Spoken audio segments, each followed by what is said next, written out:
ko pang nais nilapitan. Nay, ito na ang tamang pagkakataon. Walang masyadong turista, walang tao sa paligid. At baka, ngayon pa natin sila makikita. Di ba guys?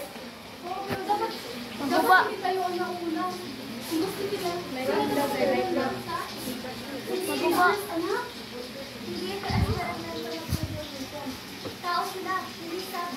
Kahit na, doon muna tayo mangita tayo. Maganda tayo masisilungan. Bawat patak na wala ay paalala. Hindi lahat ng gustong malaman ay kailangan sa iyo. Hindi lahat ng nandito ay kailangan sa sa taas, hindi man ang tagapagbantay ang tahimik na nagmamasid. Hindi sila nag-uusap ng sobra. Sanay silang marinig ang sinasabi ng hangin. May mga gamit sila ba? May dalang gamit. Hindi sila umalis. Wala silang kapatan dito. Hindi nila itong mundo. Bakit tayo may ganito? Ala, Diyos, ayaw pasugla sa tubig yan. Aalis!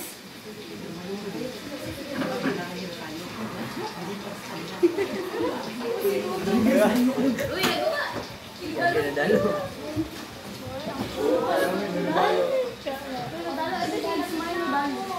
May ang pagkakaibang hindi kailangan tama.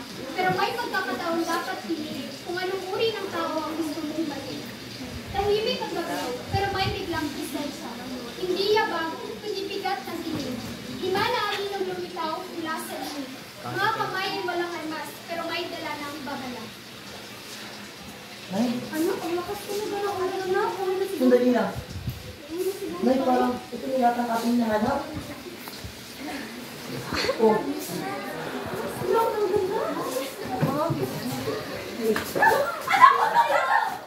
ganda? wait! Give me your horn!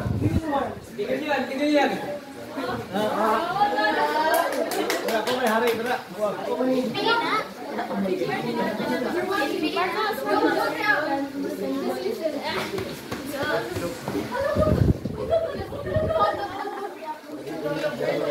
Dito panahon ng pagbisita.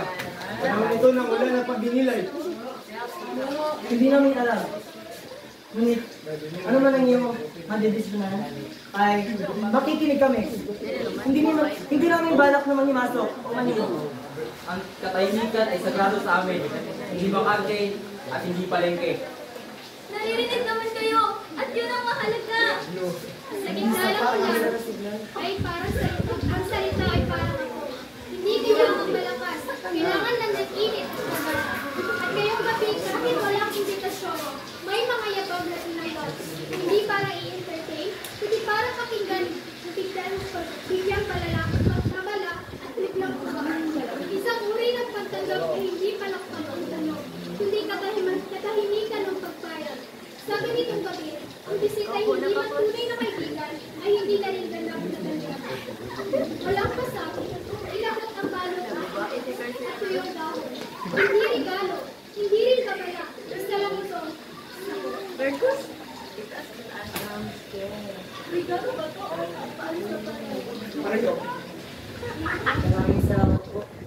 Kahit na hindi niyo nagustuhan ang aming pagdating, ay nagawa niyo pa rin kami tulungan. Hindi namin kailangan yung gustuhin. Pero pinipili namin magpakatao. Sa amin ang bisita na pakain ay hindi. Diba na? Opo, sa amin, ang respeto ay hindi hinihingi. Pinapakita. Wait, hanggang sa ito lang naman po kami ng ulan. Pagkatapos, wala na kaming balak manghimasok. Hindi na napagtanggap. Tunay na nakikipagbago at minsan ay ang pag-amin ay hindi ko nakakalam. At ang paglalakad pareho kung yun ang tama. Magkahiwalay pa rin ang upo. Walang kwentuhan, pero pareho ang kinapay. Pareho ang apoy na nagbibigay init. At pareho ang tahimik na pagtanggap na baka hindi ganap. Pero Hindi kami tinatanong.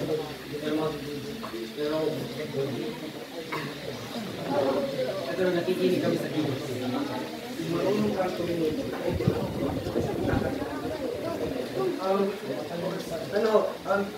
Hindi naman ako kami lalapit sa inyo ng walang paalam. Sadyang, natimingan lang ako. At saka, alam naman namin na pakay namin dito ay para sa aming pagsusulat. Ngunit hindi naman namin yung gagawin nang hindi kayo sumasangayon. Kaya, paumanino talaga. Baka balang araw ay Pwede tayo magsimulang ulit. Sa ilalim ng ulan, natutong huminto ang yabang. Sa pagitan ng dalawa, walang panalo, walang talo. Kundi pagunawang dahang-dahang bigo. Hindi pa ito pagkikipagkaibigan, pero malinaw na may doon papunta ron. Sa kwentong ito, nais namin ipaalam sa inyo na ang tunay na pagkikipagkapwa ay hindi nasusukat sa dami ng ating nalalaman, kundi sa lalim ng ating pakikinig at pag-unawa. Minsan, ang respeto ay hindi nasasabi sa salita, kundi ipinapakita sa kilos.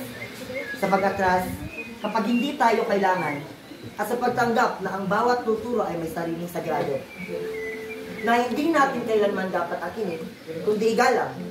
Sa gitna ng katahimikan, doon mas tumitibok ang tunay na pag-unawa. At yun lang po, at maraming salamat. Ito at sa ilalim ng ulan na.